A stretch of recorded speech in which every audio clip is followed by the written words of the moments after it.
¿Es posible pensar en un país con energías limpias, con energías renovables? ¿Qué hace falta desde la vereda política para lograr que estos costos no los pague el medio ambiente o la ciudadanía? Hablamos hoy de este conflicto energético en Mesa de Diálogo.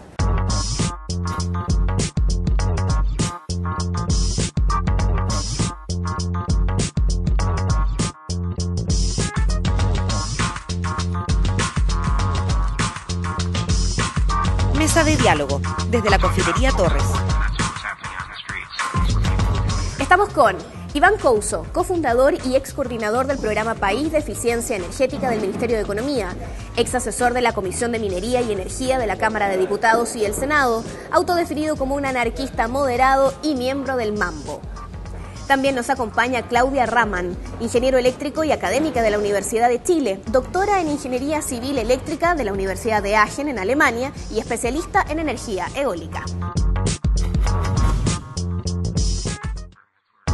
Como siempre, desde la Confitería Torres les damos la bienvenida, ya nos instalamos en esta mesa de diálogo. Y la verdad es que cada vez que tenemos que hablar de eficiencia energética surgen diversas voces para tratar de abordar o de enfrentar este tema. Pero nos encontramos con este gallito permanente entre el desarrollo del país, el progreso y el pensamiento un poco más en defensa del medio ambiente y quién tiene que pagar finalmente el costo de ese desarrollo. Les doy la bienvenida a nuestros invitados, Claudia e Iván. Sean bienvenidos a esta mesa de diálogo. Quiero también partir contándoles acerca de este libro, Chile necesita una reforma energética, y que es lo que hoy nos convoca, un libro recientemente lanzado esta semana.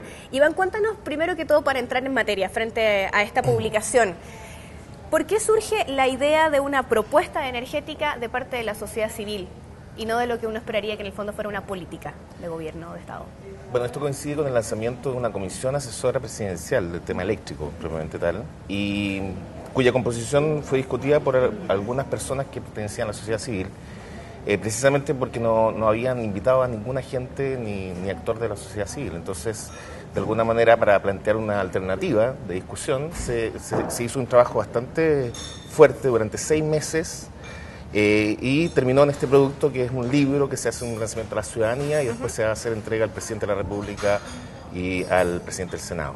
Claro, dice aquí propuestas de la Comisión Ciudadana Técnico-Parlamentaria para la transición hacia un desarrollo eléctrico limpio, seguro, sustentable y justo, que ojalá todas esas cosas se puedan reunir. Ojalá. ¿En qué se basa exactamente esta propuesta que ustedes hacen? Bueno, de alguna manera lo interesante es el hecho de que está compuesto esta comisión de alguna manera por parlamentarios de distintos signos políticos. Es bastante transversal. Y consiste en un trabajo que se realizó, como te decía, durante 6 meses, en que se fueron viendo distintos temas específicamente para proponer una alternativa al desarrollo energético que Chile tiene en este momento. Un sistema que es el segundo más caro de Latinoamérica, que es un mercado bastante opaco, que está compuesto también por muy pocos actores. Entonces hay una presión bastante fuerte de otros actores de entrar al mercado energético y que, bueno, sin ir más lejos, hace ya 3 semanas sufrimos un blackout un día sábado, digamos, ¿no? Que da cuenta de la fragilidad de un sistema que, en síntesis, es caro y malo, o de alguna manera corrió solo y salió segundo. Entonces hay que hacer una revolución energética, hay que hacer una gran reforma energética, como dice el libro, y plantearse atrevidamente a utilizar las energías renovables no convencionales, en las cuales en el fondo Chile es absolutamente rico. Y no seguir dependiendo de energías que son foráneas, que son caras y que obviamente nos han llevado a esta situación. Vamos a ir profundizando acerca de este libro y bueno, me llama la atención también que aparece en la portada, aquí está este territorio chileno con la hélice arriba, y a propósito de las energías eólicas, y sé que Claudia es experta en esto, ¿es esa una de las tal vez alternativas para aplicar en nuestro país? Sin duda, yo creo que la energía eólica ha llegado a un nivel de desarrollo actual en el cual la tecnología se encuentra madura en diferentes tipos de alternativas tecnológicas, digamos, para poder ser incorporado en los sistemas interconectados nacionales. Particularmente en Chile existen diversas zonas que se han detectado mediante diversas mediciones realizadas por el Ministerio de Energía con apoyo de diferentes instituciones extranjeras, digamos, potenciales eólicos bastante interesantes, con factores de planta con cerca de 30, incluso hasta 40% se pueden observar en el norte y también en el sistema interconectado central. Por lo cual yo creo que la opción existe, las condiciones a nivel legal, si bien no son perfectas, digamos, están y dan una opción, digamos, para que diferentes actores comiencen a entrar lentamente en el mercado eléctrico chileno. Suponiendo que esto se pueda concretar y que podamos tener una fuerte inyección de energía en base a la energía eólica, ¿cuál es el principal beneficio que esto podría reportar? A ver, cuando se empieza a hablar de beneficios o cuando se empieza a hablar de desventajas es bastante complicado, ¿no? Porque está por una parte el tema social, ¿cierto? ¿Es como beneficio para quién? Claro, siempre todo depende del punto de referencia, ¿no? Cuando empezamos a hablar, por ejemplo, de costos combustibles, cuando generalmente se indica de que las energías renovables no presentan costos porque los combustibles, digamos, son fuentes naturales, viento, sol, efectivamente eso es cierto, digamos, se debería ver una disminución en el costo marginal, digamos, a priori, ¿verdad? En el sistema. Las energías renovables deberían ser tecnologías, digamos, que automáticamente son despachadas por los centros de despacho de carga, ¿verdad?, del sistema, por lo cual eso debería disminuir. Y bueno, por otra parte el tema de la sustentabilidad siempre es un tema que hay que tomar en cuenta y que hoy en día la tendencia a nivel mundial va hacia eso, digamos, o sea, tenemos que ser amigables y tenemos que respetar las futuras generaciones. Ahora, evidentemente también hay desventajas desde el punto de vista técnico, que son las cosas que generalmente no se hablan tanto, ¿ya? Ahora, ¿es caro implementar, por ejemplo? Depende. Generalmente a uno le piden la opinión, digamos, de, bueno, es bueno, es malo, y uno tiene que decir blanco o negro, pero en realidad la respuesta está entre medio. Yo creo que hoy en día la tecnología existe para poder compensar, digámoslo así, los efectos negativos que podrían eventualmente tener las energías renovables en el sistema. Ahora hay que tener claro cuánto es lo que uno quiere invertir en eso, porque efectivamente todos esos costos al final de una u otra forma son traspasados al consumidor. Absolutamente. Entonces hay que tener ojo en el contexto de que, bueno, tenemos un cierto nivel de penetración, los costos son tantos, es súper difícil responder esa pregunta, pero suponiendo un sistema en el que se pudiese, y bueno, ¿cuánto es lo que estamos dispuestos a pagar por tener una matriz sustentable? Esa es la pregunta del millón y que debe ser definida a partir de políticas gubernamentales, digamos. Y en términos geográficos, nuestro país está en condiciones de poder hacer algo como esto. ¿A qué te refieres con geográfico? En cuanto a los lugares en los que habría que implementar estas plantas, en cuanto a la cantidad, no sé, de viento directamente, clima, de condiciones en el fondo ambientales que permitan el desarrollo de una planta de energía eólica. Yo creo que en efecto, o sea, energía eólica tenemos varios puntos, como te dije al comienzo, que lo confirman mediciones hechas durante los últimos años, primero con la Comisión Nacional de Energía, actualmente con el Ministerio. Los recursos están. Ahora, cuando se empieza a hablar de infraestructura, claro, eso está mencionado aquí en el informe, la infraestructura es un tema que hay que conversar, porque generalmente, lamentablemente, este tipo de centrales renovables se encuentran ubicados donde está el recurso. Digamos, no podemos poner una central eólica cuando no hay viento. Claro. Y generalmente los recursos se encuentran a la periferia de la red, alejados de los centros de consumo, por lo cual desde el punto de vista sistémico tenemos algunos desafíos que hay que superar si que se quiere, por ejemplo, hablar de un 20% de penetración de energías renovables, que es lo que se está hablando hoy en día, la ley de 2020, ¿verdad? Y todo ese tema. Entonces, esos desafíos hay que considerar. O sea, no es posible solamente hablar de los beneficios sin necesariamente hablar de los costos escondidos. ¿Y te parece viable? Yo creo que todo es posible. Yo creo en el desarrollo de las tecnologías, creo que estamos dando pasos gigantescos. Si hubiésemos tenido esta conversación hace 30 años, quizás todo el mundo hubiese dicho soñadores, ¿verdad? Claro. Pero hoy en día estamos en niveles a nivel mundial que efectivamente nos confirman que el desafío es posible, pero creo que hay que tener ganas. Quiero rescatar algo del libro porque sí, Iván, hice las tareas, estuve leyendo parte del texto, donde destacan, por ejemplo, esta crisis de múltiples dimensiones en el sector eléctrico y hablan de los altos niveles de contaminación, de los precios elevados de la energía que todo el mundo los sufre y los paga, por cierto, de la inseguridad en el establecimiento, en el abastecimiento, las restricciones hídricas, la estrechez, la congestión de los sistemas, las persistentes irregularidades en la aprobación y fiscalización, y vamos a entrar luego también en la materia legal respecto a esto, y por supuesto también la excesiva concentración y la falta de transparencia en el mercado eléctrico. Son tantas cosas, ¿cuál de todos es el punto más complicado en este minuto de abordar o en el fondo, de lo que hay que hacer tal vez con mayor urgencia para poder avanzar en esta materia? Bueno, subyace a esta conversación el hecho de que hay una forma de abordar el tema energético que es compleja. Yo creo que el sistema se ha encargado de hacerse complejo a sí mismo para que no se entienda desde el punto de vista ciudadano. Y hay algunos cuellos de botella para precisamente transformar el mercado energético en algo más razonable. Yo diría que Chile no está en una crisis energética, está en una crisis eléctrica, si se quiere, porque solamente la electricidad representa solamente el 14% en el fondo de la energía total del país.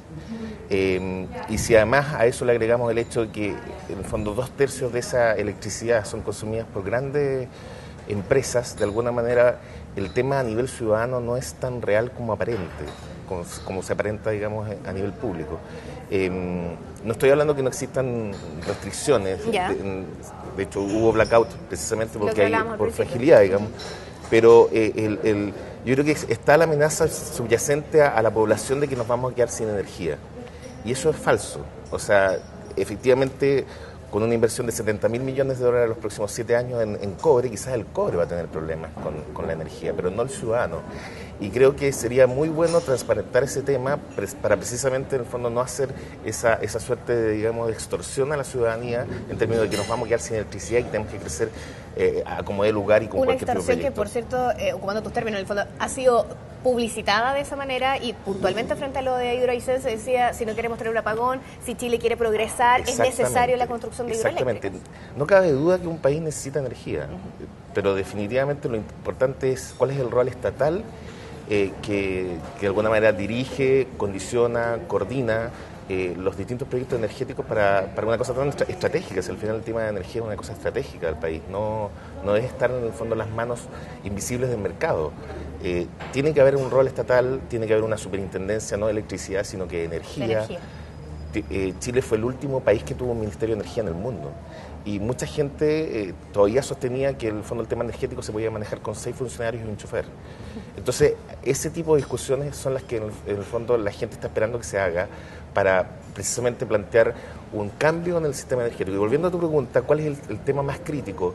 Yo diría precisamente que tiene que ver con ese cambio de visión. Ampliar el debate para que efectivamente lo podamos discutir democráticamente, participativamente y no se defina esto entre 4 paredes. ¿Te parece a ti que tal vez temas como estos en general no son mirados como desde la vereda política, tal vez con la seriedad que merita, y en consecuencia a la ciudadanía tampoco se le transmitan de esta manera, sino que son vistos como estos temas medioambientales, que en general es muy fácil sumar gente, y lo hemos visto a través de las distintas manifestaciones, la tremenda protesta que hubo por Hidroaicén, lo que pasó con Punta Toro? Es fácil atraer a la gente para eso, sin embargo, la gente no es buena para reciclar mucho, para, por ejemplo, reciclar las pilas y cosas de ese tipo. ¿Se hace un manejo también de la información respecto de mostrarlo de una manera más engorrosa para que la ciudadanía, al fin y al cabo, se quede con este primer barniz nada más? Pareciera, ¿no? Yo te agregaría Punta Arenas. De hecho, Punta Arenas es una movilización que fue la primera movilización, digamos, que antecedió a las protestas de educación incluso. Hay gente que sostiene que existen 3 neutralidades con las cuales el Estado de Chile, en el fondo, instituyó el sistema energético. La primera neutralidad es la neutralidad basada en el costo marginal, que es un tema muy técnico, que quizás Claudia lo podría explicar porque es bastante mejor que yo. La otra neutralidad es la neutralidad tecnológica. Chile, teniendo la radiación solar más alta, digamos, del mundo, no ha aprovechado, teniendo cobre, litio, no ha aprovechado ninguna de esas potencialidades en el fondo a nivel energético. Y la última es una neutralidad política. O sea, ni los gobiernos anteriores ni el actual, yo creo que está tomando con la seriedad que debiera, incluso desde el punto de vista presupuestario, lo que tiene que ser una acción decidida del Estado de Chile para hacer un cambio estratégico en la materia. Al fin y al cabo, volvemos a la voluntad. Exactamente. Que cruza tantas veredas en este momento. ¿Nos explicas el costo marginal, Claudia? A ver, básicamente la teoría marginalista, de hecho, es algo que está bastante criticado ahí, digamos, y fue una de las partes en las cuales me quedé con un par de dudas que quizás Iván me les puede aclarar después. ¿Ya?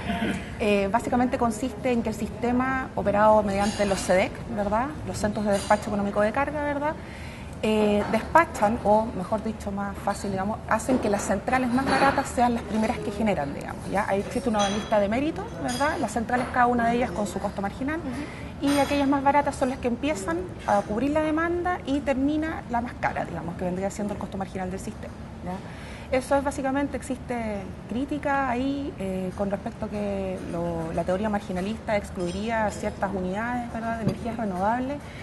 La verdad, y que favorecería, creo que leí, ¿no?, que favorecería a los generadores convencionales, a estos grandes grupos, digamos, que concentran la generación en nuestro país. Yo la verdad con respecto a eso tengo un poco de dudas. Yo creo que efectivamente la teoría marginalista que rige en Chile hoy en día podría ser mejorada en diferentes aspectos, ¿verdad? Ahora bien, creo que no necesariamente favorece la generación a los grandes generadores, ¿verdad?, como Colbún, Gener, porque lo podemos ver con un ejemplo reciente que es Campanario, la quiebra de Campanario, ¿verdad?, una central térmica que bueno, de hecho justamente fue esta teoría de marginalista la que la llevó a la quiebra, ¿no? Ella tenía contratos de largo plazo, ¿verdad?, para abastecer demanda, no fue despachada y los costos en los puntos de retiro, los que debió comprar la energía de sus contratos, básicamente eran mayores que los que ella estaba recibiendo. Eso lo llevó a la quiebra y hoy en día Campanario ya no existe. Entonces yo creo que todo tiene que ser mirado desde diferentes puntos, ¿verdad? Yo creo que efectivamente la teoría marginalista tiene sus problemas, pero a nivel general no la considero tan negativa, digamos, no sé. Ahora, bueno, siempre uno puede hablar de otras cosas con respecto a la incorporación de renovables, o sea, de fijación de tarifas, ¿verdad? O eliminación de impuestos, o, no sé, consideración de externalidades negativas de centrales térmicas, pero al fin y al cabo yo creo que cada sistema, en particular, cada sistema eléctrico, el SIC y el SIN, por ejemplo, tampoco son comparables, son matrices energéticas totalmente diferentes que hay que abordarlas desde puntos de vista distintos. Tiene que encontrar su punto de equilibrio entre lo que la ciudadanía desea, quiere, digamos, a nivel de sustentabilidad, de respeto por la salud de las personas, y también sin olvidarse de que todas las medidas repercuten de una u otra forma en los costos, ¿verdad? Claro. Costos por una parte y por otra parte disminución, entonces al final puede ser que los balances sigan siendo neto cero. Claro, y cuando hablamos de costo no te refieres solamente a lo económico que paga el usuario, sino al costo medioambiental, por ejemplo. También, obviamente, o sea, porque en el fondo uno tiene que generalmente la política o generalmente los discursos de la gente de energías renovables, los cuales yo estoy en gran parte de acuerdo, digamos, es el hecho de que el costo marginal del sistema disminuye y todo eso, pero el impacto a nivel sistémico nunca se habla, digamos, porque para poder, digamos, hablar de eso uno necesita ya entrar en materias muy oscuras, digamos, ¿no? De los ingenieros. Qué ironía hablando de energía y energía. Sí, no, pero hablando de temas sucios, yo también quiero incorporar mi término oscuro, digamos, ¿no? Y hay costos, digamos, que uno se olvida, como los costos de reforzamiento del sistema de transmisión, que ya lo había mencionado, ¿verdad? O los costos a nivel de operación, por ejemplo. Poco se menciona el tema de que una gran inyección de energía eólica, por ejemplo, dado la variabilidad del recurso, involucra adaptar la operación del sistema, lo cual trae consigo costos adicionales, ¿ya? Es decir, es importante considerar esos costos. Si bien es cierto cuando el nivel de penetración es bajo, en nuestro caso en el SIC, por ejemplo, ¿cuánto tenemos? 160 megawatts de energía eólica. Eso no es nada y no afecta a los costos. Efectivamente, la incorporación de ese tipo de esa cantidad de energía o de megawatts a nivel de capacidad es cero. Pero cuando empezamos a hablar ya de niveles significativos, como en diversos países europeos, hay que ponerse a analizar cuánto es lo que nos está costando, porque el funcionamiento de las demás centrales, por así decirlo, de centrales convencionales, debe adaptarse a los niveles de inyección de energías renovables existentes, ¿ya? Es decir, adaptarse al tema de la variabilidad del viento, por ejemplo, ¿ya? Que es el caso más crítico, porque la energía solar es un poco más bien predecible en el norte de Chile, por ejemplo, pero el nivel de viento, la variabilidad es muy alta. Tú mencionabas, Claudia, los ejemplos en el fondo que hay en países europeos que han logrado desarrollar este tipo de plantas en el fondo para la generación de energía. ¿Cuál es nuestro norte tal vez a mirar precisamente en esto? ¿Cuál es nuestro ejemplo más cercano o lo que deberíamos nosotros mirar fuera tal vez de América como un ejemplo a seguir para implementar eso aquí en Chile y también tomando en cuenta los resultados que han tenido? A ver, es una pregunta difícil porque a priori si uno tiene que siempre pararse en la realidad nacional, digamos. Yo podría nombrar un ejemplo destacable que es Alemania, sin embargo cuando uno se pone a analizar bien la realidad social, socioeconómica de Alemania es bastante diferente a la realidad que tenemos nosotros, ¿verdad? Ahora, si solamente importa destacar y no importa decir que tenemos que seguir, yo diría Alemania, ¿ya? Creo que los alemanes han realizado una política energética desde hace ya varios años, una apuesta estratégica en el contexto de que ellos apostaron al desarrollo de tecnología, digamos, para ser productores de tecnología, después vender. Y paralelamente, digamos, fomentaron mediante distintos incentivos, ¿verdad? O subsidios en realidad, o las tarifas fijas para energías renovables, la incorporación de dichas tecnologías alternativas en el sistema. Hoy en día Alemania presenta grandes niveles de penetración de energía eólica, también tiene bastante de solar y son pioneros generalmente en todos los desarrollos tecnológicos, ¿ya? Son como, por así decirlo, los que la llevan, digamos, ¿no? O uno de los que la llevan, a pesar de que hay más países, pero ellos a nivel de desarrolladores, digamos, de investigación y mucha cooperación con la industria también. Ahora, la apuesta de ellos, como digo, fue siempre desarrollos tecnológicos. Ellos también, si bien ellos, desde mi punto de vista, esto es una opinión personal, ¿no? Si bien ellos, por una parte, invierten en el desarrollo a nivel académico, a nivel de investigación, a nivel de industria, energías renovables, ellos por otra parte también ganan, porque después ellos venden esos productos, ¿verdad? Ellos después se hacen expertos y tienen el know-how a nivel mundial, digamos, y lo que yo encuentro súper bueno, porque es una estrategia, digamos, de largo plazo, no es algo de corto plazo. Yo creo que en Chile se podrían aplicar eso, porque no solo está el beneficio, digamos, de la sustentabilidad a largo plazo, sino que a su vez también generas empleo. Yo, por ejemplo, no soy tan partidaria de los subsidios a nivel de tarifas de las energías renovables, pero sí, por ejemplo, en subsidios estratégicos, en el cual uno, por ejemplo, puede apoyar los desarrollos de baterías en el país, ¿ya? A nivel de un subsidio para gente que investigue eso. Como bien dijo Iván, nosotros tenemos aquí recursos para poder desarrollar diferentes cosas y eso trae la ventaja, por una parte tiene el costo, ¿verdad?, la inversión en cuanto a, bueno, desarrollemos conocimiento, tenemos que pagar, pero por otra parte podemos generar empleo. No ahora ni mañana, pero con una visión estratégica a largo placista en el futuro. Parece que esa es la visión que hay que aplicar en materias energéticas. Me quedo con algunas de las reflexiones de ustedes, hacemos una pausa. En este primer bloque es el segundo sistema eléctrico más caro de América Latina, nos dice Iván Couso, referente a lo que está imperando en este momento en Chile. Todo es posible y sí es viable, dice, trabajar con energía eólica, nos dice Claudia. Chile no está en crisis energética, sino en crisis eléctrica, nos dice Iván Couso. Estamos conversando, haciendo mesa de diálogo desde la Confitería Torres. Nos separamos un instante y volvemos con más.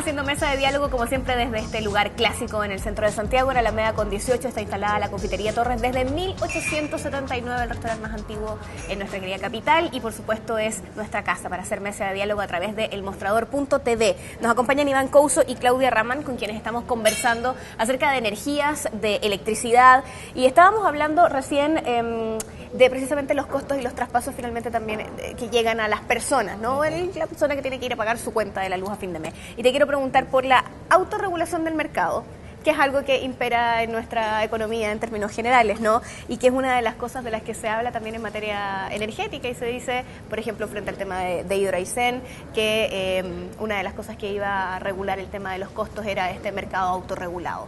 ¿Existe eso realmente? Cuando hablamos de grandes empresas, y por ejemplo hablaba de lo de Colbún recién, Claudia. Yo sinceramente creo que no.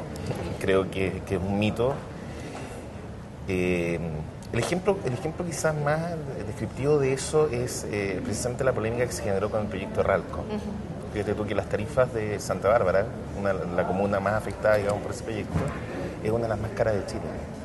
Entonces uno se recuerda la promesa que existía de que iban a dejar en el fondo una energía más barata para la zona, y eso no se da. Si tú no tienes en el fondo un aparato fiscalizador del Estado que te obligue a que las empresas de alguna manera den beneficios, compensaciones o de alguna manera reviertan el ansia de ganancia, es difícil tratar de esperar que ellos voluntariamente en el fondo renuncian a las ganancias y a percibir, digamos, su rentabilidad. Y podría existir de parte de la ciudadanía la idea, mito o realidad en el fondo, que el trabajar con energías limpias o esta inyección de energías, por ejemplo, que se habla también en lugares que puedan desarrollar paneles solares y tener esta energía y que esto se inyecte al sistema interconectado central, finalmente igual les implica un costo más alto, más elevado al ciudadano promedio chileno. Yo coincido con Claudia que en el fondo, cuando estamos hablando de energía, uno tiene que articular un sistema que sea como un mix de distintos tipos de energía. Pero subyace también a los sistemas energéticos, hablando de 1872, que es este restaurante. En 1800 lo que existía eran sistemas que se basaban en un principio que se fue renunciando, que es el principio de generación distribuida. El principio de generación distribuida es básicamente yo genero energía y la gasto en el mismo lugar. Entonces, existen ahora atisbos, hay un proyecto de ley en el Congreso Nacional que está tramitando, que lo generó el senador Horvat, que se llama medición neta o generación residencial. Entonces es cambiar el paradigma, la visión energética y entenderla como un internet, en que en el fondo hay consumidores pero que también pueden ser productores, con millones de sistemas de generación a nivel residencial. Y una suerte de internet que uno entrega energía pero a la vez en el fondo gasta también.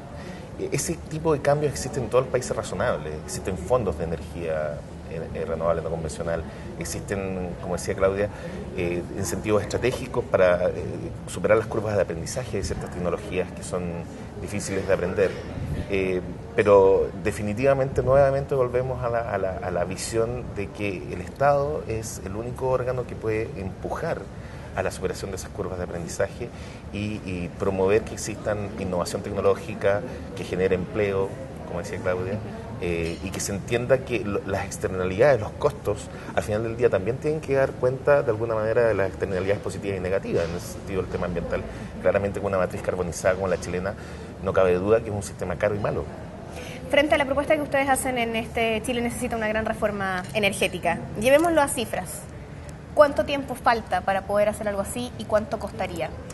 Fíjate tú que nosotros tenemos hasta el momento solamente un 3.5 de energías renovables no convencionales en los dos subsistemas. Miento, los tres subsistemas, los cuatro subsistemas. Perdón, es que estoy pensando que en Magallanes, perdón, en Aysén, ahí está efectivamente un aporte de energía eólica. Alemania, que como decía Claudia, se planteó el desafío de cambiar su matriz energética, empezó con el año 2005 con un 8%.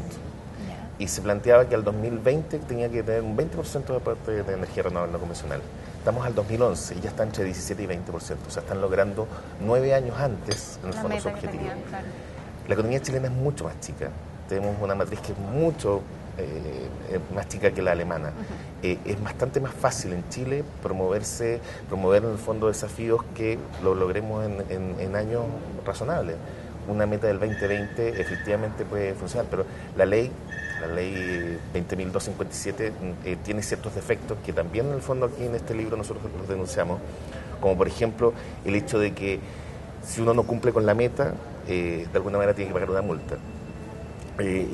Se plantea que obviamente uno tendría que tener la obligación además de la multa, es decir, es como el servicio de impuesto interno, si uno no paga sus impuestos, recibe un castigo, no te lo perdonan, claro, te exacto. castigan y además en el fondo tienes la obligación igual que cumplir. Eso serviría para servir de driver, de potencia para generar efectivamente el cumplimiento, porque en este momento no se está cumpliendo esa ley, solamente el 3,5% y esperamos que fuera un 5%.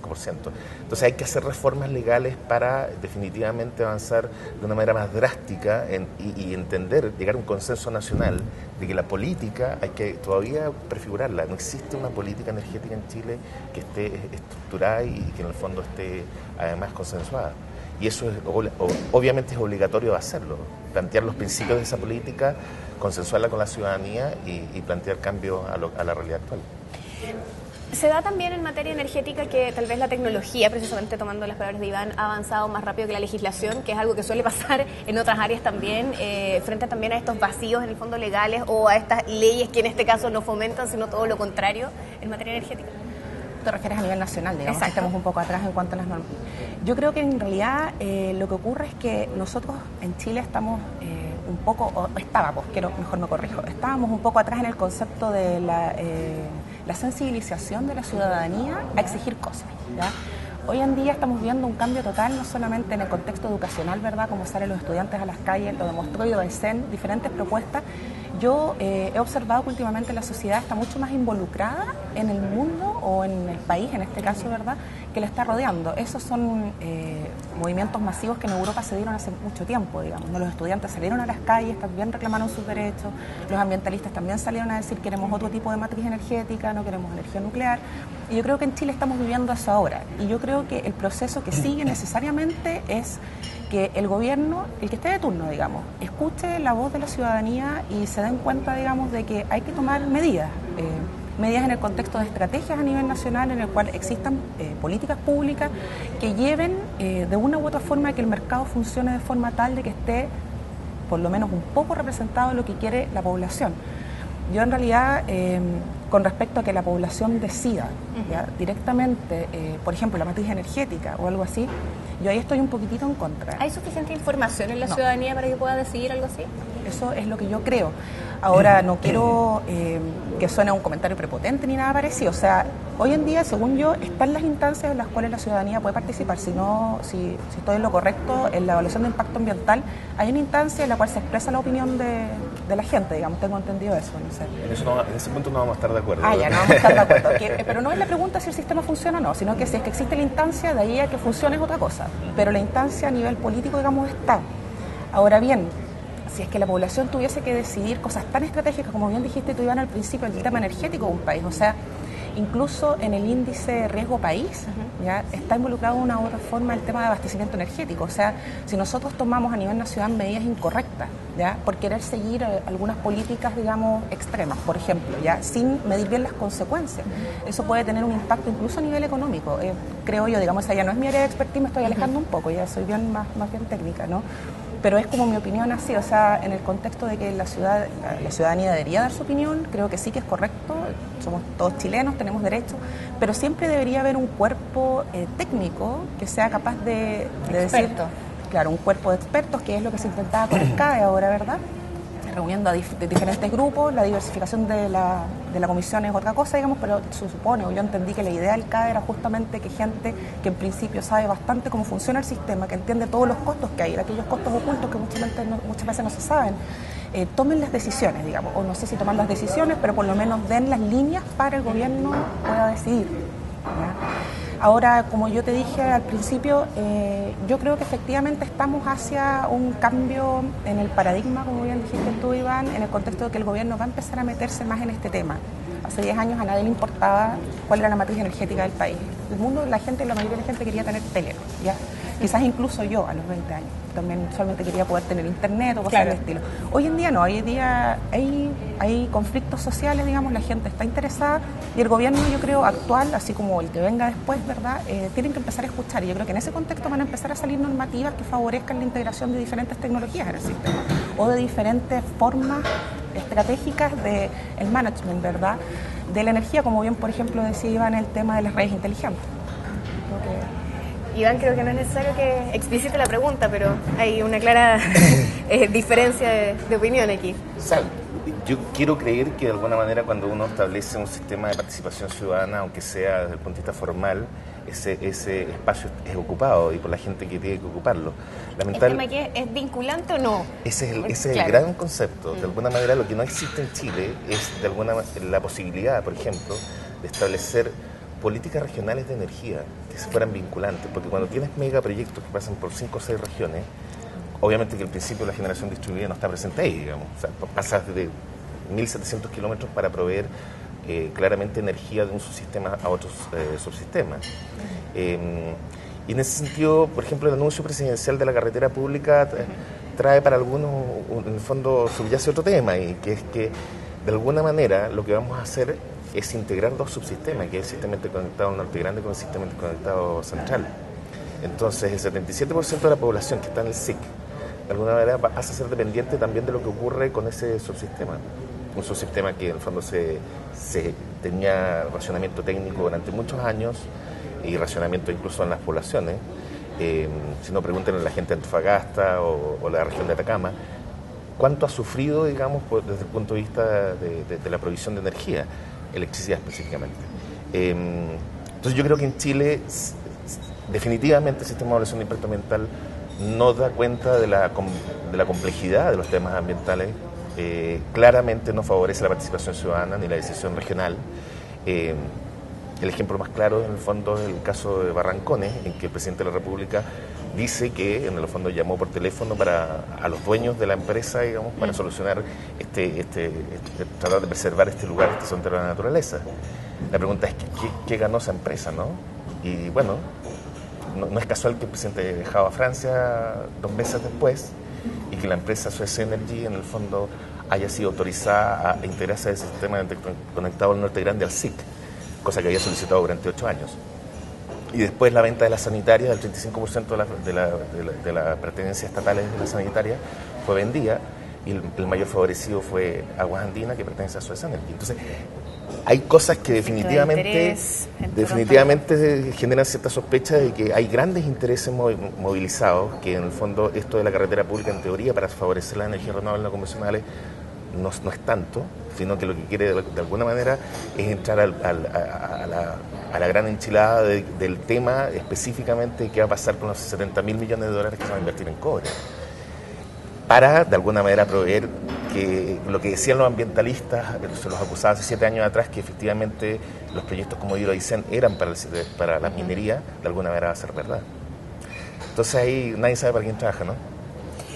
¿Qué otras fuentes de energía tenemos más allá de la energía eólica y de las que bueno ya están establecidas en nuestro país, pero del tema de energías limpias? ¿Qué otras alternativas tenemos?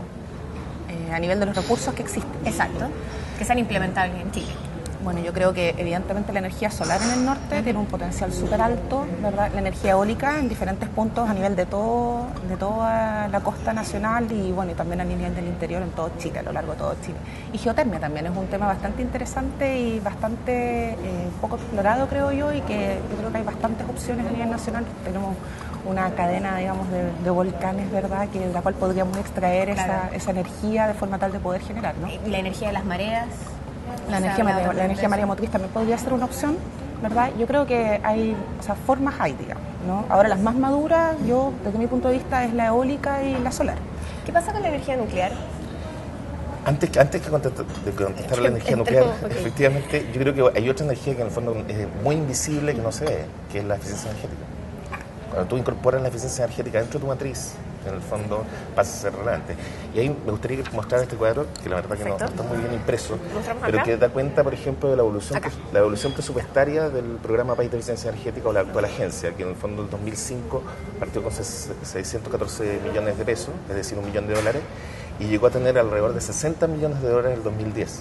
Pero ya en el 2011 tenemos 7 millones de dólares y el actual presupuesto en discusión es igual a 7 millones de dólares. Es decir, ha habido una regresión presupuestaria que evidentemente lo que hace es promover que de alguna manera la eficiencia energética no es un gran tema. Y efectivamente lo es. O sea, países pueden hacer ahorros bastante y los estudios te demuestran que existen potenciales bastante interesantes de eficiencia energética. ¿Qué significa hablar de eficiencia energética? ¿De ahorro de energía? No necesariamente. Lo que promueve la eficiencia energética es que tú tengas los mismos servicios energéticos, pero en el fondo ahorrando economía y ahorrando el consumo de energía. Y hoy día, por ejemplo, llevado a una realidad masiva, cotidiana, en que son tantos los implementos eléctricos que uno tiene, que usa en lo cotidiano, pero muchos de ellos han incorporado también dispositivos de ahorro de energía. Uno pensaría, para terminar la pregunta, uno pensaría que con esta gran cantidad de elementos que se han ido agregando a nuestra vida cotidiana, que dependen de la electricidad para funcionar, estaríamos gastando mucho más electricidad, ¿no? Versus la cantidad de dispositivos que se han implementado para el ahorro de energía. Uno dice, bueno, uso más cosas pero gastan menos. ¿Cuánto es el aumento de energía en Chile, de gasto de energía en Chile en los últimos 10 años? Hablando de electricidad, en eficiencia energética estamos hablando que quizá el seco chileno más bien tiene que ver con electricidad, pero solamente decir que a nivel residencial, público y comercial es un 19% el gasto. O sea, nuevamente... Pero hay aumento, me imagino, con el paso de estos últimos 10 años. Efectivamente, claro, se está dando quizás el doble de lo que se gastaba en los 90, pero ese no es el punto. Lo que estamos tratando de decir con eficiencia energética es que uno puede hacer cambios sustantivos. Por ejemplo, en otros países lo que hay son programas masivos de recambio de refrigeradores, por ejemplo. Un refrigerador consume el 30%, digamos, de lo que se consume a nivel residencial. Entonces, solamente cambiando ese dispositivo, tú ya tienes un ahorro sustantivo. Y lo que pasa en países como Estados Unidos o en el estado de California específicamente es que el valor, además de los refrigeradores, ha bajado y la eficiencia energética se ha triplicado en los últimos 30 o 40 años. Eso es lo que uno aquí podría un poco acercar a la ciudadanía con el tema de las ampolletas de ahorro de energía. Exactamente. ¿Hay alguna otra cosa que tenga ahorro de energía en nuestro país y que esté disponible en términos masivos? Porque uno escucha hablar de estas ampolletas, por ejemplo, pero no sé si hay muchas más cosas. Lo que hacen los países es, de alguna manera, empezar con programas de etiquetado de eficiencia energética. Después de etiquetar y, en el fondo, certificar, tú lo que haces es colocar restricciones al consumo energético, es decir, establecer requerimientos mínimos de eficiencia energética. Es decir, yo no permito que en mi mercado este computador consuma tanto más de esta... Lo pagamos al tiro. Y después de eso, en el fondo, promover recambio masivo. Entonces, pero eso pasa por política al final del día. En Chile lo que hace falta es una política nacional de calefacción, que de alguna manera lo que se preocupa es de establecer coeficientes térmicos mínimos, digamos, de doble ventana, de aislamiento, en fin. Hace falta tener una mirada de ahorro de energía en el transporte, que es muy importante, y también en el sistema eléctrico, y acercar tecnologías impidiendo, digamos, el ingreso de... Hay libre mercadistas que me van a matar, pero en el fondo, pero tú impides, ¿no? Como en otros países, o prohíbes la ampolleta incandescente. Casi todos los países latinoamericanos han llegado a eso. Argentina, sin ir más lejos, acaba de prohibir la ampolleta incandescente, con lo cual, en el fondo, tú promueves la ampolleta compacta. Claro. energético. Tenemos que hacer una nueva pausa. Antes, si se quedan las ideas por ahí, las amarran y las tiramos de vuelta en el siguiente bloque. Ya vamos a ir para el tercer bloque. De hecho, vamos a dejarlo de la energía nuclear a la vuelta. Tengo que saludar a Feria Mix, que también está desde hoy acompañándonos aquí en Mesa de Diálogo desde la Confitería Torres. Y tenemos estos dos regalos. Es un pack. Son DVDs de Joaquín Sabina y Viceversa, que es este, y Serrat junto a Sabina, Dos pájaros de un tiro. Están buenísimos, es material que vale la pena tener y agregar ahí a su videoteca en la casa. Entonces, ¿qué hay que hacer? Simplemente para toda la gente que está comunicada con nosotros a través del Twitter y que están apareciendo por ahí en pantalla en las redes sociales, la próxima semana vamos a estar regalando esto para quienes están opinando y participando con nosotros gracias a Feria Mix, que nos dejó estos DVDs para ustedes. Ahora sí nos separamos, regresamos con más de esta mesa de diálogo desde la Confitería Torres.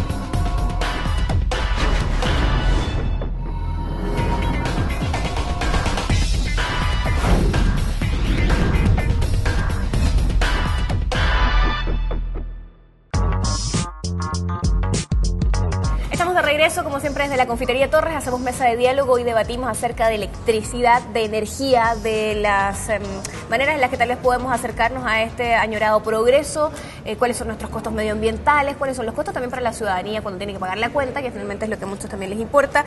Y hablamos acerca de eficiencia energética. Claudia dijo, falta algo importante que agregar. Una pequeña cosa, estoy completamente de acuerdo con todo lo que dijo Iván. Solamente el tema de destacar de que, particularmente en Chile, yo creo que la eficiencia energética debería estar súper enfocado a los sectores productivos caracterizados por un alto consumo energético, como es la minería, las empresas de la celulosa, ¿verdad? Yo creo que son focos o son nichos, mejor dicho, en los cuales la eficiencia energética puede hacer aportes importantes. Evidentemente para eso es necesario normativas y, bueno, yo creo que está en la propuesta, creo que lo leí, normativas en el cual se fomenta la eficiencia energética justamente en estos sectores productivos. No sé cuánto fue las exportaciones de Chile, la minería creo que fue cerca del 50%, una cosa de ese estilo. O sea, cuando tenemos esos niveles, digamos, de penetración de estos sectores productivos, una normativa en la cual se regule la eficiencia energética no debería ser complicado, creo yo. Claro. O sea, debería ser estoy absolutamente de acuerdo. Sí. Bueno, de hecho en la propuesta está también la generación de una ley marco de alguna manera de eficiencia energética que establezca, la defina, de alguna manera defina cuáles son los instrumentos para aplicar de alguna manera más drástica también la inserción de la eficiencia energética en el mercado energético. Conversábamos en el corte además acerca de este libro. Chile necesita una gran reforma energética, razón por la que nos hemos reunido también hoy, y nos decía Iván, hay que destacar, esto sale finalmente antes de tal vez quien debería haberlo sacado en el momento correcto. O sea, claro, la comisión, bueno, las comisiones son honorarias de alguna manera, no se pagan, entonces entendemos que pueden haber atrasos, pero hablando de eficiencia fuimos más eficientes que la comisión oficial, salimos 2 meses antes. Quiero también rescatar otro de los pasajes del libro. Citan al presidente Sebastián Piñera, que declara que en Chile queremos energía segura, limpia y económica, y naturalmente estas 3 virtudes van a tener que buscar un equilibrio entre ellas, y está citado también dentro del libro. Y en el libro se habla del modelo de desarrollo energético vigente, que dice que es particularmente en el sector eléctrico y los sectores que dominan dicho mercado, tiene encadenado al país a un sistema inseguro, caro y finalmente contaminante. Absolutamente. Yo creo que hay que hacerle honor entonces a las palabras del presidente. Hay que decirle que en el fondo se ponga con la platita entonces para generar políticas que estén financiadas, porque ni Harry Potter con su varita mágica va a lograr en el fondo el 2020 si no pone presupuesto. ¿Y cómo estamos con el presupuesto 2012 en materia de energía? Pésimo, se bajó un 13% más de lo que tenía el año pasado. Entonces hay que ser coherente en las manifestaciones públicas de lo que se quiere. Si se quiere efectivamente tener una matriz limpia, segura y con costo eficiente, de alguna manera hay que invertir y eso lo tiene que hacer el Estado. Entonces no es coincidente con esas declaraciones el hecho que tú presupuestariamente en el fondo no inviertas como país. ¿Qué rol han jugado para ustedes en general el tema de los medios masivos, no sé si las redes sociales en particular, para poder lograr instalar estos temas en la ciudadanía, considerando que del otro lado también hay grandes manejos de lo que se dice públicamente y de la publicidad asociada a estos temas? Yo creo que sin duda la irrupción de los nuevos medios, como se dicen, en el fondo han sido muy útiles para destacar temas que estaban sumergidos. Yo creo que en Chile salimos de una burbuja en varios aspectos y nos damos cuenta que en el fondo ciertas experiencias que existen solamente en Chile a veces no son tan buenas. Estaba leyendo, por ejemplo, qué es lo que ocurría con la generación y distribución de electricidad en el siglo antepasado. En el 1800, en el fondo, lo que existía eran matrices de generación local, municipal, administradas localmente, y defendieron ese sistema durante 100 años. Entonces uno puede, si estamos hablando de mix, tener sistemas que sean privados, otros estatales, otros municipales, esta suerte de internet de energía que hablábamos, ¿no? Hay que tratar de cambiar la visión. ¿Entramos en materia de energía nuclear? Entremos en materia de energía nuclear. Se dijo que este gobierno no iba a aprobar aquello. Yo no sé, yo creo que después de Fukushima, la verdad, y después del accidente que hubo en Francia, qué duda cabe que un país sísmico como Chile, que comparte con Japón eso, la energía nuclear en el fondo es sinónimo de mala noticia. El combustible es extranjero, lo cual nos hace más dependientes. Es una energía cara, es una energía que además los residuos pueden estar, para que sean inertes, deben pasar miles de años. Y sinceramente también creo que no tenemos un avance tecnológico ni siquiera comparable con Japón. No sé si hemos hecho algún Toyota nosotros. Bueno, tú vienes llegando de Europa. Sí.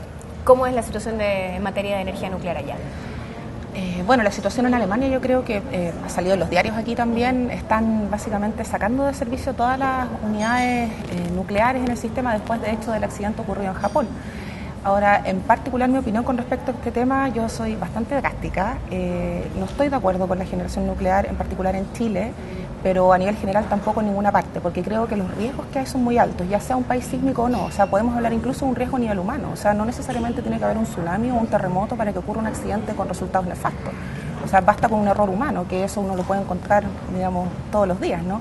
Y dado el costo que podría involucrar eso a nivel de la población, yo creo que yo jamás voy a estar de acuerdo con la energía nuclear. O sea, creo que en Chile en particular tenemos tantas otras opciones que podríamos desarrollar que en realidad siquiera el plantearnos, el discutir acerca de la energía nuclear es un tema, digamos, o sea, no es tema. ¿Existe en este minuto un plan en camino para la implementación de aquella fuente de energía nuclear, de estudiar y tratar de implementar aquello? ¿Qué pasa si eso se llega a hacer? O sea, hoy día en el fondo hay tantas cosas que uno dice, tal vez no deberíamos tenerlas, no debería ocurrir, pero que al fin y al cabo se están estudiando, se están trabajando. O sea, yo en particular la verdad es que creo que sería especular decir qué es lo que ocurriría. O sea, uno podría decir podría ocurrir un accidente o podría ocurrir una disminución de costos, porque la tecnología en efecto hay que reconocerle que no es cara, digamos, ya es una de las pocas ventajas que tiene. Pero yo creo que en realidad la situación actual que hay en Chile y la que me imagino que va a mantenerse durante varios años, ¿verdad? Esta especie como de sensibilización de la ciudadanía hace que el desarrollo nuclear, ningún gobierno vaya a quemarse con intentar poner políticas que fomenten esto. Ahora, puede ser que existan estudios, digamos, siempre, digamos, yo soy partidaria de que todo hay que analizarlo y hay que ver las posibilidades, pero pienso que cualquier persona, técnicos, expertos con criterio no deberían aprobar proyectos nucleares en Chile. O sea, hablamos de la necesidad de la sensibilidad de la ciudadanía y de la voluntad política desde el otro lado. ¿Qué es lo más urgente tal vez a incorporar en términos legislativos? Hablaba hace un rato acerca de esta como ley general. Claro, una ley marco de eficiencia energética, ¿no? Ya. Yo diría que hay que reformular de alguna manera todas las barreras de entrada a la visión de nuevas energías limpias, energías renovables no convencionales. Hay que establecer marcos regulatorios en varios aspectos, por ejemplo, todo lo que tenga que ver con el rol estratégico que el petróleo tiene en la sociedad chilena. Chile, si en las campañas políticas de Estados Unidos uno ve que la acusación de que Estados Unidos es adicto al petróleo, ¿qué nos queda a Chile? Nosotros somos extra adictos al petróleo y el petróleo no lo producimos. O sea, viene de una zona que está en conflicto, que nosotros no tenemos fondos de reserva estratégica de petróleo, por eso no podemos pertenecer a la Agencia Internacional de Energía, pese a que pertenecemos a la OSCE. Hay que hacer políticas de calefacción, como decía, hay que hacer políticas. Hay que cambiar el rol de la Superintendencia de Electricidad y Combustible y transformarla en una Superintendencia de Energía que dé cuenta de los combustibles sólidos. Es insólito que en Chile, en el fondo, los combustibles sólidos no estén regulados. La leña, que representa el 17% de la matriz primaria energética y el 59% de aporte térmico a nivel nacional, en el fondo está en un limbo y no se regula, con la consecuencia de que en el fondo tenemos todas las ciudades a ser subsaturadas. Entonces, hay que entender que el tema energético tiene una relación con el tema ambiental y tiene que ver con un uso cotidiano de la gente. No existen estadísticas de incendios estructurales, cientos de personas, hombres, mujeres y niños mueren carbonizados en Chile, a nadie le preocupa, es una muerte absolutamente invisible. Entonces hay que hacer cambios en la visión de cómo se aborda el tema energético para tener una energía segura, limpia y de calidad. Y en esas regulaciones también tiene que pasar el tema de estos grandes negocios asociados a... Sin duda, claro, yo creo que el fondo ahí tiene que ver con regulación de las ganancias, no puede ser que por ley en el fondo esté asegurada la rentabilidad de estas empresas que son monopolios en teoría regulados.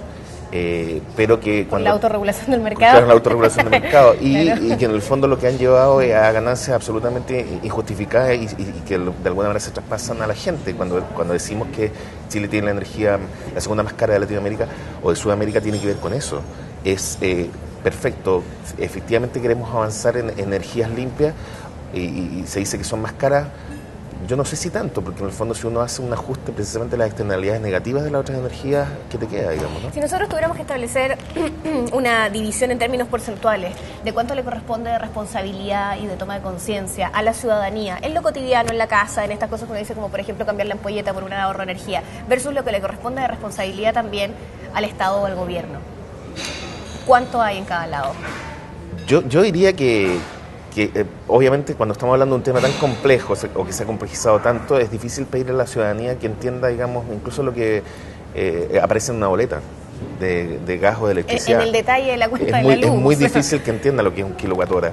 Pero sí el hecho de que, por ejemplo, hay tips básicos, digamos, de que hay que sacar los cargadores, que hay que desenchufar cuando uno sale de la casa, ciertos aparatos. Que un equipo enchufado, aunque esté apagado, sigue consumiendo. Sigue consumiendo. En fin, eso pasa por una cultura energética. Pero sin duda que el Estado es el que tiene la mayor tarea y el mayor rol que cumplir en esa... No sé qué piensas tú, Claudia. A mí me gustaría hacer un comentario con respecto a las ganancias de las generadoras, de hecho. Bueno, primero dejar en claro que yo soy muy a favor de las energías renovables, para que no se vaya a malinterpretar algún comentario mío, pero en realidad con respecto a la no regulación, ¿ya?, de la que estabas hablando, Iván, yo considero que sí existe regulación, ¿ya? Ahora, que pueda quizás no ser del agrado de los consumidores finales, que efectivamente en Chile pagamos una de las cuentas más altas de luz, digamos, a nivel de América Latina. Pero sin embargo no tenemos que olvidar informes como por ejemplo el precio de nudo, ya emitido por la Comisión Nacional de Energía, en la cual se establecen las bases para los costos que se proyectan los costos, digamos, del sistema. En base a ese informe de la Comisión Nacional de Energía, que se realiza 2 veces al año, ¿ya?, en abril y octubre, supuestamente las distintas distribuidoras pueden llamar a licitación, ya, para energía, es decir, existe un tope. Cuando una distribuidora, por ejemplo Chilectra, ¿ya?, licita una cierta cantidad de energía para los próximos años porque observa que en el futuro se va a encontrar sin energía para abastecer a sus consumidores, llama a licitación. ¿Ya? Las empresas generadoras van y hacen sus ofertas, digamos, pero los costos, ¿ya?, o el precio, digamos, que estas generadoras piden ahí, se encuentran regulados. Es decir, nadie puede pedir lo que se le ocurra, hay un techo que está impuesto por la Comisión Nacional de Energía y es lo que me gustaría agregar, porque muchas veces yo he escuchado en las noticias, lo he leído en los diarios, que la gente habla que el sistema en Chile está básicamente en las manos del mercado. Perdona, una cosa es que esté establecida la regulación, otra cosa es que eso se cumpla y se fiscalice. No, o sea, aquí funciona. Sí, funciona. Funciona. Ahora, obviamente, existen márgenes de error. Ahí en la Comisión también se hacen proyecciones de los costos de combustibles, se hacen proyecciones de la hidrología en el caso del sistema interconectado central, ¿verdad? Y hay una especie como de incertidumbre asociada a muchos de los supuestos que se toman a partir de los cuales se generan los costos, digamos, ¿ya?, o los precios que deberían verse, los marginales. Pero básicamente, entrar en esos detalles yo creo que es demasiado, pero lo que sí me gustaría destacar es que existe una regulación, he estado en tantas presentaciones en las cuales se habla que básicamente estamos en las manos siniestras del mercado y tenemos que también un poco respetar, yo creo, los esfuerzos de distintas entidades como la Comisión, como los SEDEC, que si bien es cierto, están formados por las mismas generadoras, yo creo que hacen un trabajo bastante bueno dentro de todo, o sea, hay esfuerzos, digamos, ahora que deberían ser independientes como en otras partes del mundo, también estoy de acuerdo. Pero vamos a entrar en el tema de conflicto de interés, siempre terminamos hablando de eso. Bueno, yo tengo otra visión, Claudia. Lamentablemente creo que la existencia, por ejemplo, de los SEDEC, que no exista, digamos, precisamente presencia de los consumidores o presencia, digamos, de otros actores, lo que ha llevado de alguna manera es que se autorregulen en una serie de materias que en el fondo el Estado no ha avanzado. ¿Cómo creéis que las participan también? Y la transmisión también. Sí, efectivamente. Participa todos los 3 segmentos. Efectivamente, pero de alguna manera la presencia de otros actores es lo que se está pidiendo. Y sin más lejos, por ejemplo, todos los cortes de luz, los fallos, en el fondo salen en promedio 6 o 8 años después, digamos, de que se producen. Entonces, el último fallo del corte de electricidad del 2004 salió este año, del sistema interconectado central. Los pagos te refieres. Claro, efectivamente, los fallos de la Corte Suprema. Entonces, se demoran 6-7 años ya cuando la gente falleció a veces. Entonces, hay casos bien dramáticos de lo que está ocurriendo con, por ejemplo, los cambios de medidores a nivel residencial, en que se dispararon los contabilizadores y gente que pagaba alrededor de 20.000 pesos, en el fondo aparece con una cuenta de 300.000 pesos. Entonces, yo creo que hay un rol que la SEC tiene que cumplir, la Superintendencia de Electricidad y Combustible, que tiene que ser bastante más activo, bastante más drástico, ex ante y no ex post, y no dejar que en el fondo el consumidor, que un simple ciudadano, se trate de enfrentar a una mega empresa para estoy completamente de acuerdo. Sí. Entonces, una suerte de contralor social energético que de alguna manera medie el interés ciudadano con el de las empresas. Si nadie está en contra de las empresas, porque sí, pero cuando en el fondo no funcionan bien, en el fondo tiene el derecho la ciudadanía a pedir que el Estado lo respete ese derecho. Yo les quiero agradecer a los dos por estar con nosotros en esta mesa de diálogo, por poner un tema que tal vez en algunos términos más técnicos pueda sonar un poco árido, pero que sin embargo es necesario tratar y que es necesario también que la ciudadanía, a través de quienes quieran venir a contarnos de qué se trata esto, pueda ir interiorizándose para generar esa sensibilidad que Claudia decía frente a estos temas. Quiero agradecerles a los dos por estar con nosotros y, bueno, este libro, ya usted sabe que habla acerca de este plan para reformar la manera en la que tenemos que llevar el tema energético en nuestro país, pero yo tengo otros que se los vamos a regalar a ustedes. Estos son libros que manda todas las semanas Feria Chilena del Libro, una tradición en nuestro país, acompañando a la selección de lectura de usted en su casa y de tantos chilenos más. Este de editorial Alfaguara, de Alemania a Alemania, va por supuesto para ti, Claudia, que vienes llegando de Alemania. Ya, perfecto, ¿verdad? Y las obras completas de Nicanor Parra se las vamos a dejar aquí a Iván Couso para que las disfrute. Wow, muchas gracias. Que está buenísimo el paso del tiempo, así que ojalá que también sea una lectura que puedan disfrutar. Les quiero pedir algunas reflexiones finales antes de despedirnos. Nosotros llamamos a esta sección Palabras Perpetuas, que es cuando nuestros invitados nos dejan alguna reflexión final que sea importante para compartir con quienes nos están viendo y directamente a las redes sociales. ¿Yo primero? Las damos primero, por favor. Ok. Bueno, básicamente yo creo que la reflexión que me gustaría hacer está relacionado con las diferentes medidas que deberían ser tomadas para lograr una incorporación masiva de energías renovables en los sistemas eléctricos nacionales. Yo creo que es importante que a nivel de gobierno se empiece a tomar el toro por decirlo de alguna forma, ¿verdad? Y se generen las instancias de discusión que permitan la integración de estas nuevas tecnologías, pero lo único toque de alerta que me gustaría dar desde el punto de vista sistémico es que, por favor, no se olviden los costos asociados también desde el punto de vista de seguridad del sistema, cuando se habla de grandes inyecciones de energías renovables, y los costos de operación, los costos que pueden involucrar los reforzamientos del sistema, digamos. Es importante que se hagan estudios, diferentes estudios, no solamente uno, pero mirando todas las perspectivas, no solamente las externalidades de las centrales térmicas, por ejemplo, o no también solamente los beneficios de las energías renovables, sino que todo como un conjunto, porque en realidad no existe una única solución, existen muchas y es necesario encontrar el punto de equilibrio entre todos los factores, digamos, que están involucrados. Justamente. Buenísimo. Iván. Yo sostengo que Chile tiene un desafío estratégico al cual renunció, yo creo, por varias décadas, y que tiene que ver precisamente con hacer una reforma sustantiva y cambiar la mirada que tenemos de un sector que es tan estratégico como el tema de energía. Tenemos posibilidades, hay potencialidades, existe la experiencia de países que han avanzado muchísimo. No necesariamente vamos a tener que aplicar exactamente esas políticas, pero en el fondo podemos tratar de lograr un consenso nacional que de alguna manera lleve a un sistema energético que sea descarbonizado, que la gente en el fondo lo aprecie como tal y que además aprenda a utilizarlo de manera más eficiente. Bien, gracias a los dos por estar con nosotros, por compartir todo este conocimiento que además yo creo que a todos nos hace falta también ir incorporando de manera más natural a lo que estamos viviendo. Como siempre agradecemos a la Confitería Torres, que es nuestra casa, que nos recibe y que nos permite instalar mesas de diálogo como esta para conversar hoy acerca de electricidad y de materias energéticas. Al mostrador.tv, que nos permite llegar hasta ustedes y nos vemos en la próxima. Chau, chau.